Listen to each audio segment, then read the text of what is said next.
Alô, irmãos, irmãs, boa tarde. E é de tarde mesmo, tá? Hoje é dia 30, são 14 horas e 1 minuto. 2 horas e 1 minuto da tarde. Então, hoje é sábado, tá, gente?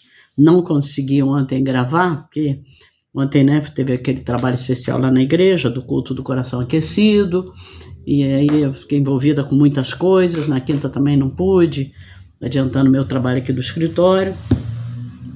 E então estou gravando hoje, porque eu não quero deixar passar, né, a semana sem a gente ter o nosso estudo.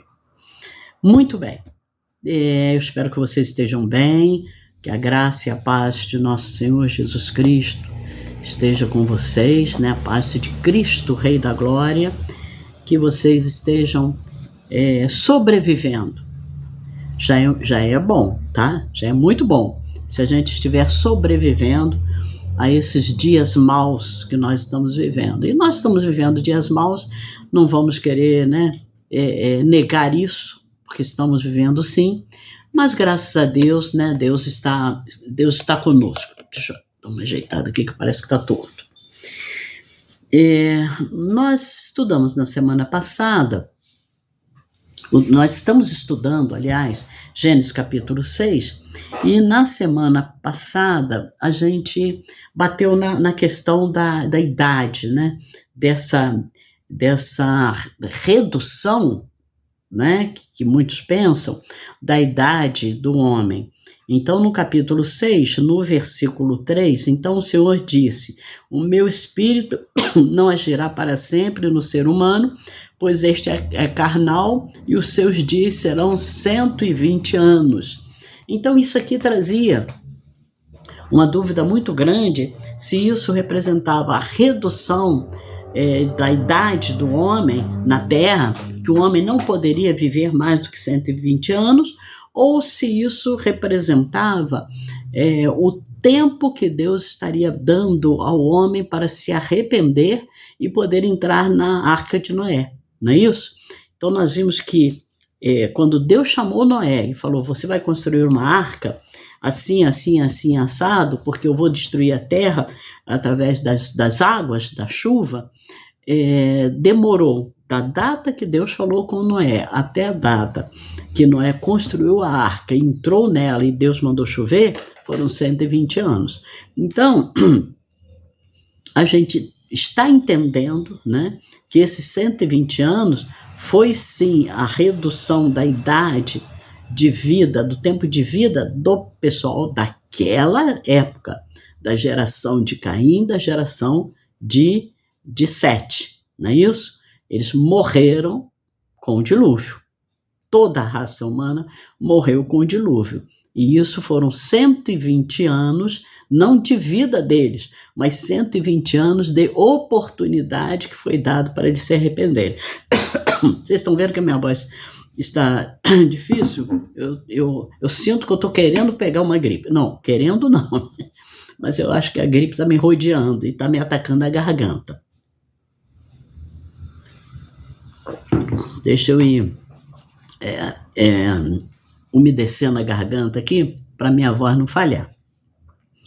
Mas ainda dentro do capítulo 6, e eu acho que eu falei isso para vocês, antes da gente entrar propriamente, né, na construção da arca, na determinação de Deus para Noé construir a arca e no dilúvio, eu falei para vocês que existiam aqui duas situações que eu queria tratar mais intimamente com vocês. A primeira foi essa, né, da questão do tempo de 120 anos para que eles pudessem se arrepender, e o que nós vamos estar vendo hoje, que está baseado em Gênesis capítulo 6, no versículo 5 e 6.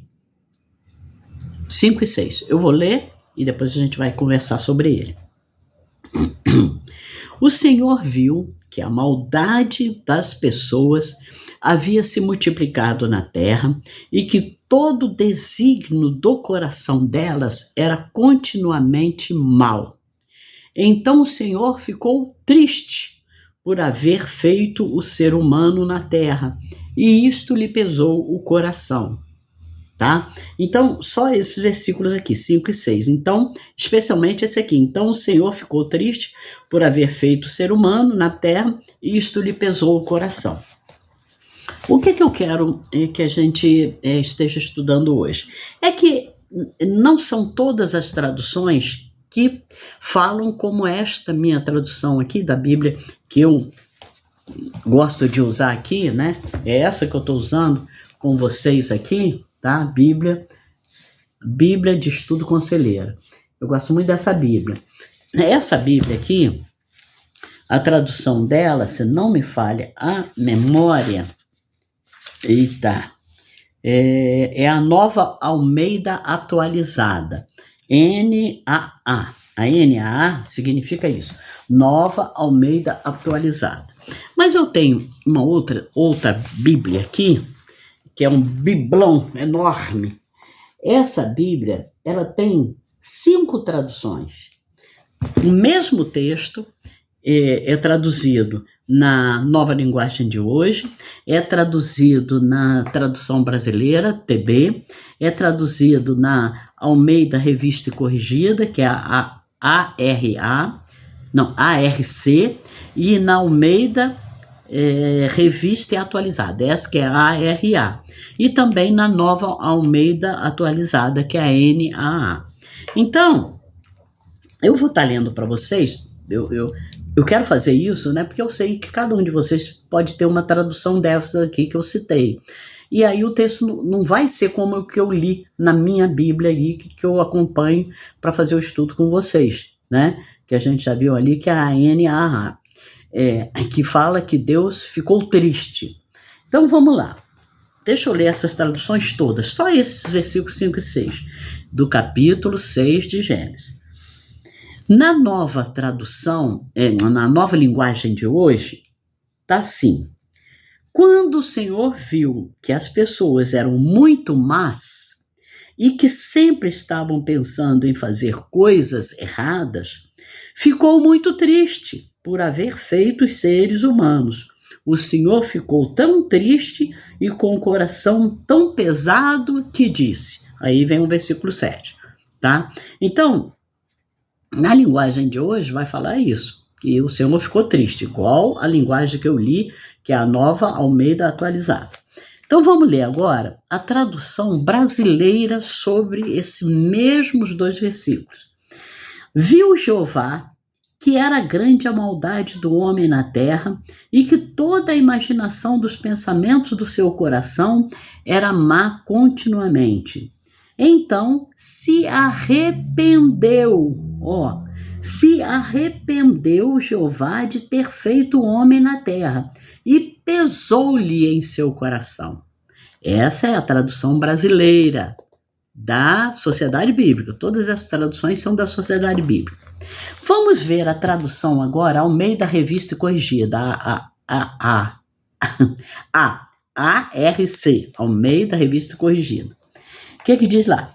E viu o Senhor que a maldade do homem se multiplicara sobre a terra e que toda a imaginação dos pensamentos do seu coração era só má continuamente. Então arrependeu-se o Senhor de haver feito o homem sobre a terra e pesou-lhe em seu coração. Essa também fala que Deus se arrependeu. Vamos para Almeida Revista e Atualizada, a ARA, né? ARA. Viu o Senhor que a maldade do homem se havia multiplicado na terra e que era continuamente mal todo o desígnio do seu coração. Então se arrependeu o Senhor de ter feito o homem na terra e isso lhe pesou o coração. Também, então, na tradução brasileira, na Almeida Revista Corrigida e na Almeida Revista Atualizada, o termo que eles usam aqui, né, na tradução, é que Deus se arrependeu. A Nova Almeida Atualizada, que é a mesma que eu já havia lido ali na Bíblia que eu uso, mas eu vou ler nessa aqui também, o Senhor viu que a maldade das pessoas havia se multiplicado na terra e que todo o desígnio do coração delas era continuamente mau. Então o Senhor ficou triste por haver feito o ser humano na terra, e isso lhe pesou o coração. Então, o que eu quero conversar hoje com vocês? Eu quero conversar com vocês, por causa das 3 traduções aqui, e provavelmente muitas outras, né, que estão fora da Sociedade Bíblica do Brasil, vão também trazer traduções iguais para a gente, de que Deus se arrependeu. Eu quero estudar hoje com vocês o seguinte: Deus se arrependeu ou Deus ficou triste? Deus se arrepende? Deus tem esse tipo de sentimento? Pode Deus voltar atrás? Porque arrepender é voltar atrás no que falou, no que determinou, no que planejou, no que quis. É possível isso? Então vamos entender aqui, tá? O que significa esse arrepender-se? Ou arrependeu-se, ou Deus se arrependeu. Se nós formos abrir a nossa Bíblia lá em Jonas, no capítulo 3, versículo 10, esse está aqui na minha apostila, eu não vou abrir a Bíblia, diz assim: viu Deus o que fizeram, como se converteram do seu mau caminho, e Deus se arrependeu do mal que tinha dito lhes faria e não o fez. Vamos lembrar um pouquinho dessa história aqui de Jonas. Jonas, né, era um profeta do Senhor, estava lá na vidinha dele, né, e Deus chamou ele e falou assim: Jonas, eu quero que você vá a Nínive e você vai lá e prega para aquele pessoal, porque eu estou a fim de destruir eles. Eu vou acabar com a raça deles. Tá bom, Jonas? Vai lá. Aí Jonas ficou meio assim, falou assim: eu conheço Deus, eu sei como é que ele é longânimo, ele é perdoador, eu não vou nada para Nínive. Pegou o navio e foi para Tarsis. Bom, a história vocês conhecem, né? O navio veio uma grande tempestade, o navio estava a pique e todo mundo ia morrer. Lançaram sorte lá para ver em cima de quem estaria esse peso que veio sobre a tripulação e o navio, e a sorte caiu sobre Jonas, e aí Jonas foi e confessou, né, que ele estava fugindo da ordem do Senhor. Pegaram Jonas, jogaram no mar, veio um grande peixe, fala baleia, mas não é, um grande peixe, pode ser um cachalote, que engoliu Jonas. Por quê? Porque a baleia ela tem uma goela muito pequena, mas o cachalote ela tem uma goela maior, tá? Mas é isso aí. É um grande peixe que engoliu Jonas, e Jonas ficou 3 dias na barriga do peixe, e lá ali dentro ele orou, ele se arrependeu, Deus deu ordem ao peixe que vomitasse o Jonas na praia. Aí eu vou abrir uma janela aqui para esclarecer uma coisa para vocês. A gente pensa assim, que Deus mandou o grande peixe vomitar Jonas em Nínive. Não, Deus mandou o grande peixe vomitar Jonas em Jope, de onde Jonas saiu e foi para Tarsis. Estão entendendo? Mandou ele voltar lá onde ele estava. Agora você se vira e vai para Nínive. Porque a ordem era ele ir para Nínive.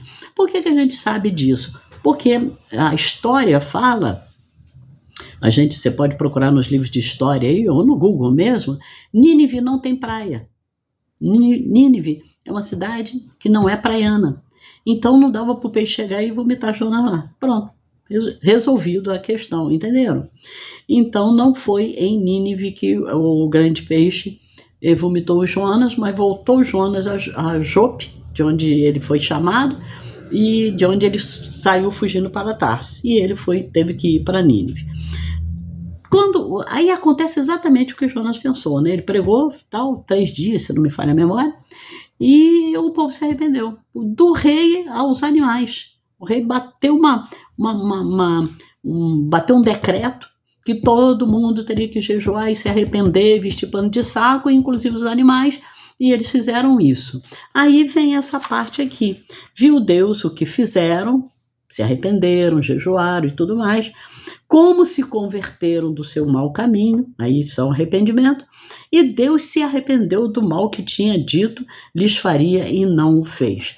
Então, com base nessas traduções que a gente leu aqui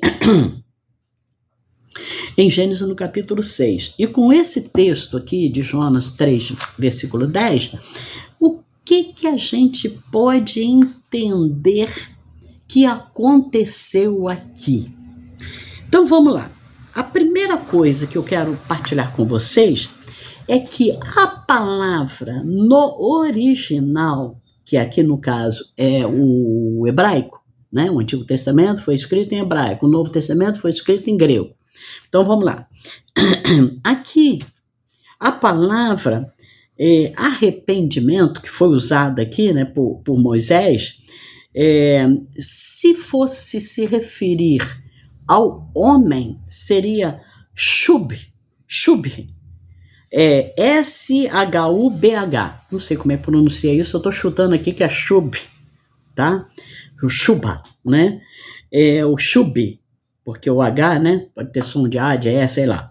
Então, se a palavra fosse, escrita ali, fosse essa shub, estaria se referindo a um arrependimento humano, tá? Mas quando se refere a Deus, a palavra não é shub, é naham. Naham, N-A-H-A-M. Então nós entendemos que a palavra que está aqui é naham e não é shub. Mas Moisés, quando escreveu, ou também tem isso, né? Moisés escreveu em hebraico, né? Quando foi feita a tradução para as diversas línguas, inglês, português, espanhol, usaram essa palavra shub para arrependimento humano. Então vamos lá. No original para essa palavra usada por Moisés, o significado seria consolar, confortar, aliviar, ter compaixão ou ser movido por pena. Pena não existe, né, gente? A gente fala, tive pena do fulano. Você não teve pena, você teve dó, né? Pena é de galinha, né? De pato, marreco, essa coisa toda, né? Então, ele foi movido por dó. Isso seria a palavra original, a tradução da palavra original aqui escrita por Moisés, tá? Então, nesse sentido, no sentido da palavra original escrita, então nós entendemos que foi Naham, nós podemos entender que Deus, o sentimento que moveu Deus foi de compaixão. Compaixão por aquelas pessoas, e em termos de compaixão, eu estou me referindo a Jonas, tá? O texto de Jonas 3,10. E por causa dessa grande compaixão, aquilo que ele pensou que ele iria fazer, ele falou, eu não vou fazer mais, tá? A palavra, que nós precisamos entender que a palavra arrependimento não é algo que Deus tenha pensado, ou Deus tenha pensado errado, tá? Deus pensou errado. Então, eu pensei em fazer isso, porque eu não saberia se esse povo ia arrepender. Não, vamos chegar lá. Tá? Então essa palavra arrependimento não é algo que Deus tenha pensado errado e que entretanto tenha mudado de ideia. A gente precisa entender isso. Por quê? Por que nós não podemos aceitar que Deus mudou de ideia? Eu vou falar mais lá na frente, tá? Aliás, não é a mesma palavra usada para o ser humano, já mostrei aqui, né? O qual se arrepende por ter feito ou pensado algo errado. Quando é que nós nos arrependemos? Nós nos arrependemos quando a gente faz uma coisa e logo a gente vê que não era para ter feito. Aí a gente se arrepende. Não é isso? A gente faz alguma coisa e logo a gente vê, poxa, não era para ter feito isso. Então a gente se arrepende. Mas isso aconteceria com Deus? Essa que é a grande questão que nós estamos pontuando aqui, tá? Além disso tudo, a Bíblia ela é clara na afirmação de que Deus não se arrepende de coisa alguma, Deus não se arrepende em circunstância alguma. Vocês querem ver? Eu vou dar 2 textos aqui para vocês. Números, capítulo 23, versículo 19, diz assim: Deus não é homem para que minta, nem filho do homem para que se arrependa. Porventura, tendo ele prometido, não o fará? Ou tendo falado, não cumprirá? Na minha época de Ministério do Louvor, hoje já não se canta mais isso, mas a gente tinha um cântico que a gente falava isso, né? Deus não é homem para mentir, nem filho do homem para se arrepender. O que ele prometeu, ele há de cumprir. O que ele falou, é certo que fará. Pois Deus não é o homem para mentir, nem filho do homem para se arrepender. Quando eu tô com a minha garganta ótima, eu já não canto bem. Agora você imagina do jeito que eu tô hoje, né? Mas só para lembrar, né, os mais antigos aí, esse cântico era muito lindo, baseado na palavra de Deus em Números 23, 19. Então, aqui em Números, está claro, e é Moisés também que escreve, dizendo que Deus não é o homem para que minta, nem filho do homem para que se arrependa. Porventura, tendo ele prometido, não fará, ou tendo falado, não cumprirá? Certo, meus irmãos. É certíssimo esse texto aqui. Vamos para 1 Samuel 15, 29, que diz assim: também a glória de Israel não mente, nem se arrepende, porquanto não é homem para que se arrependa. Então, olha só o que a gente tem aqui dentro desse texto. Um diferencial que é extraordinário. É uma comparação entre Deus e o homem. Deus não é o homem. O homem se arrepende. Deus não se arrepende. O que ele falou, fará. O que ele falou vai se cumprir, né? O que ele prometeu vai acontecer. Então, vamos continuando aqui, tá?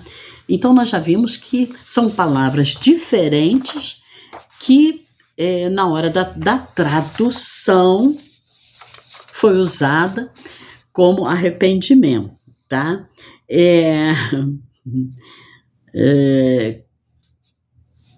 Pode ser que alguém, né, podemos ainda pensar, se Deus mudou de plano face ao arrependimento e conversão do povo lá da cidade de Nínive, ou se de fato não houve mudança de planos de Deus, sendo apenas uma confirmação da sua determinação.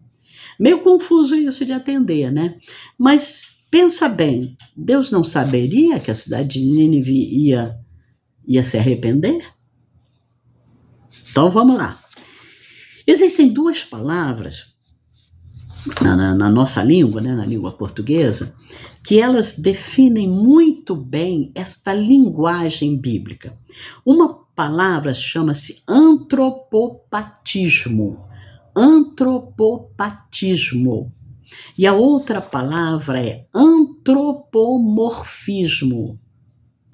Antropopatismo e antropomorfismo. Eu conheci essa outra, antropomorfismo. Eu não conhecia essa antropopatismo. Aprendi agora preparando esse estudo. Então, olha só. O John Stott é um grande teólogo, eu não sei de que época que ele é, mas é um grande teólogo muito conhecido para quem estuda, né, a Bíblia. Segundo John Stott, na Bíblia, nós encontramos muitas descrições antropomórficas. O que é o antropomorfismo? Que é a palavra que eu já conhecia. É quando você dá a Deus características que são nossas, humanas. Por exemplo, e a Bíblia é recheada disso, tá? Por exemplo, quando você fala assim, porque os olhos de Deus estão sobre toda a terra. Olho. A boca e ouvidos de Deus. Boca, ouvido, né? Ou ainda quando a gente lê, isso está na Bíblia, tá, gente? Ou ainda quando a gente lê que o seu braço não está encolhido para que não possa salvar, e nem os seus ouvidos, né? Não tem isso aí? E nem os seus ouvidos tapados para que não possam nos ouvir. Isso, antropomorfismo, é dar a Deus característica humana. Perceberam? Dar a Deus característica humana. Então Deus tem olho, Deus tem boca, Deus tem ouvido, Deus tem braço, Deus tem perna. Não é isso? Aí você vai lá em Apocalipse, quando nós já estudamos isso, a gente vê que João ele nem consegue descrever Deus. Ele não consegue descrever, porque é brilho, é luz, sabe? É beleza. Então ele não consegue. Ele não olha e fala assim, é um homem assim, bonito, galã, alto, tará, né? Os cabelos de Deus são brancos. Tá entendendo? Isso é antropomorfismo, é dar a Deus característica humana, tá certo? Isso, eu estou falando para vocês já devem ter percebido, é algo muito comum nos escritos, muito comum nos escritos bíblicos, nos escritores bíblicos. Não tinham que se desculpar, eles não precisavam se desculpar de usar essa linguagem antropomórfica, as duas palavras confundem, antropomórfica, porque as pessoas entendiam que era uma linguagem poética e não científica ou teológica. Ainda tem mais. Como é que eles poderiam expressar para as pessoas que conheciam isso, né? Que, óbvio, todo mundo que leu aqui Gênesis, na época de Moisés, ou logo depois, sabe o que seria arrependimento, entendeu? Os outros escritos que a gente encontra na Bíblia, que são antropomorfismo, aos olhos de Deus, a boca de Deus, é fácil para as pessoas entenderem. Quando a gente fala assim, porque a mão de Deus não está encolhida para que não possa salvar, e nem tapados os seus ouvidos para que não possa ouvir, isso dá para a gente o quê? Um negócio assim de, nossa, Deus está pronto para salvar, ele está com a mão estendida, olha, Deus ouve a gente, ele tem os ouvidos abertos. Vocês estão entendendo? Era uma forma que os escritores bíblicos tinham, e os teólogos, para expressar para nós, do jeito que nós entendemos, da forma que nós sabemos que acontece. Quem tem boca fala, quem tem olhos vê, quem tem ouvido ouve, né? Para nos dar assim, uma ideia de como é Deus e de como Deus age, né? Agora, isso tudo que eu falei até agora é o antropomorfismo. Vamos falar do antropopatismo. O antropopatismo é diferente. Ele dá característica humana a Deus. No outro, nesse agora, do antropopatismo, nós damos emoções a Deus. Deus chora, Deus ri, Deus se arrepende, Deus fica triste, né? Nessa tradução aqui, Deus ficou triste. Isso é uma linguagem antropopatista, tá? É o antropopatismo, que é essa linguagem para dar emoções a Deus, que nós também encontramos na Bíblia, como estamos encontrando aqui em Gênesis 6, versículo 6, né? Deus entristeceu-se profundamente ou Deus se arrependeu, tá certo?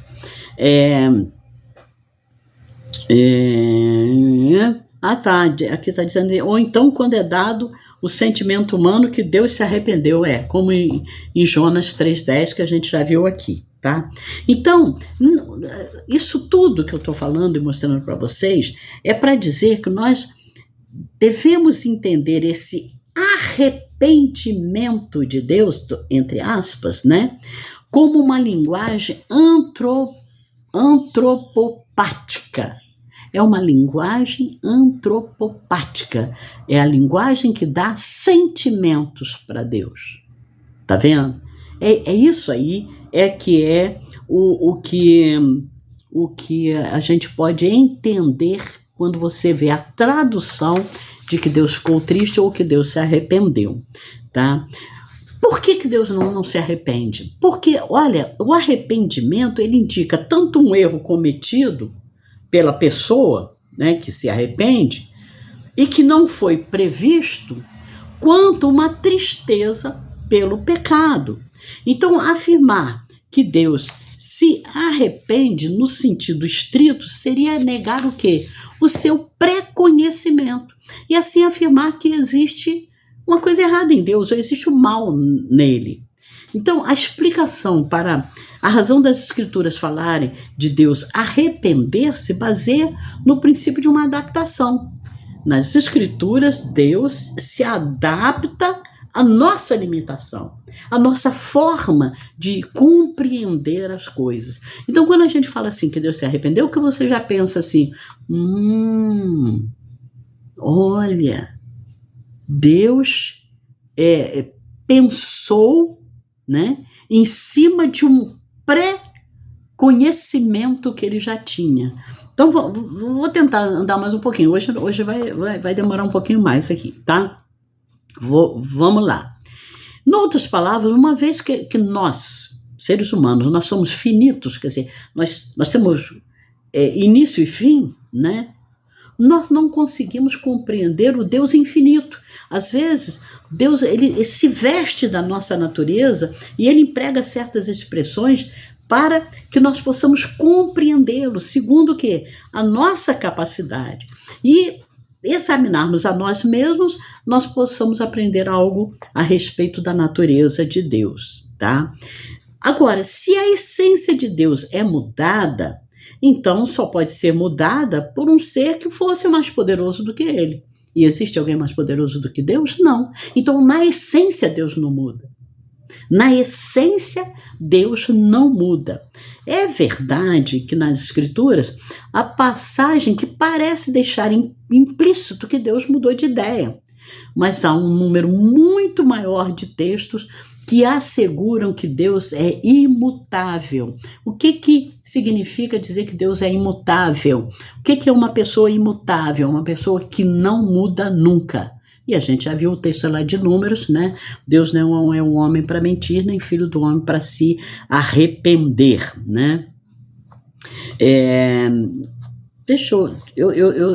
Nosso tempo já tá grande, né? Mas eu quero continuar mais um pouquinho aqui com vocês, né? Se a Escritura, se ela fala do arrependimento de Deus, da mudança de intenção, da alteração que faz da sua relação com pecadores quando estes arrependem-se, nós devemos lembrar-nos de que trata apenas de uma maneira de falar, que a gente já viu, que é a antropopática. Maneira antropopática de falar. Na realidade, a mudança não é de Deus, mas do homem. E nas relações que o homem tem com Deus. Deus não muda, mas o homem muda. E Deus aceita a mudança do homem. Entenderam? Deus aceita o arrependimento humano, tá? Então, nós não podemos abrir mão dessa doutrina da imutabilidade de Deus contra uma doutrina aí pelagiana, arminiana, de que Deus é sujeito a mudanças. Isso é um absurdo.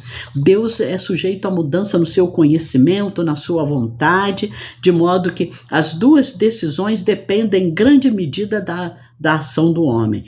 Não é exatamente isto, tá? Eu já vou pular para cá para uma parte que eu quero muito falar com vocês.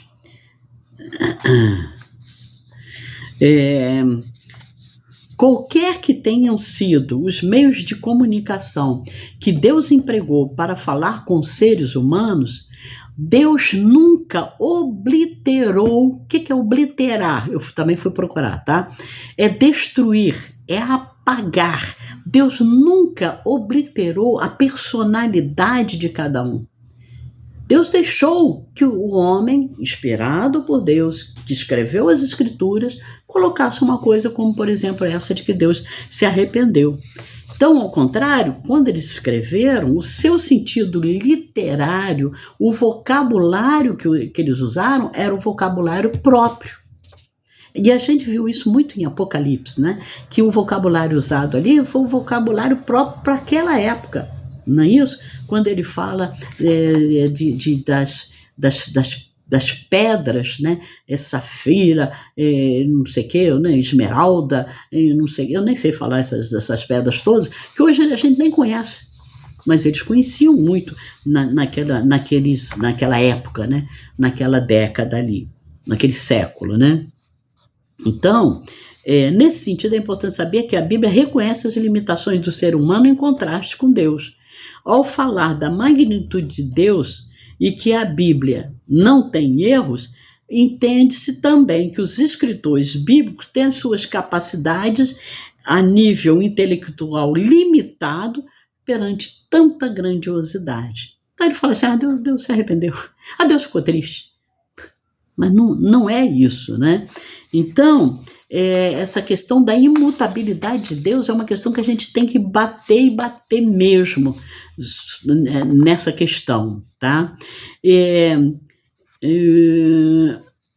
Quando a gente pensa que uma pessoa se arrepende ou que uma pessoa muda, a mudança só pode ser ou para melhor ou para pior, não é isso? Quando uma pessoa muda, ou ela muda para melhor ou ela muda para pior, não é isso? Aí eu escrevi até aqui na minha apostila, se Deus é perfeito, como pode mudar para melhor ou para pior? Não tem como, Deus não muda. Deus é a perfeição absoluta. Melhoramento e deteriorização são igualmente impossíveis quando a gente fala de Deus. Mas aí, agora vou caminhar mesmo agora para o fim aqui com vocês, vem a questão então da presciência de Deus. Vamos entender o que significa a presciência de Deus. Se Deus, vamos voltar lá no caso de Jonas, se Deus previu a crença do povo de Nínive, e então ele o elegeu, né? Ele predestinou no sentido de salvação, onde todos somos predestinados, aí o homem então teve parte no processo da salvação. Deus não poderá ser assim digno de toda a glória, o que vai contra várias passagens bíblicas, por exemplo, João 15,16. Então, nós não podemos entender que Deus previu, tá? Nós não podemos entender. Deus previu que Nínive ia se arrepender. Vamos lá, tá? Se não for esta forma que vemos a presciência, certamente irá contra a doutrina da soberania absoluta de Deus sobre todas as coisas. Eu tenho um texto aqui de Isaías 46, 9 e 10 que eu vou ler para vocês. Diz assim: lembrai-vos das coisas passadas da antiguidade, que eu sou Deus e não há outro. Eu sou Deus e não há outro semelhante a mim, que desde o princípio anuncio o que há de acontecer. Olha, desde o princípio anuncio o que há de acontecer, e desde a antiguidade as coisas que ainda não sucederam. Que digo, o meu conselho permanecerá de pé, farei toda a minha vontade. Aí nós temos um outro exemplo da presciência de Deus. Atos dos Apóstolos 2, 22 e 23 diz assim: varões israelitas, atendei a estas palavras. Jesus o Nazareno, varão aprovado por Deus diante de vós, com milagres, prodígios e sinais, os quais o próprio Deus realizou por intermédio dele entre vós, como vós mesmos sabeis, sendo este entregue pelo determinado desígnio e presciência de Deus, vós o mataste, crucificando por mãos iníquas. Isso está em Atos dos Apóstolos 2, 22 e 23.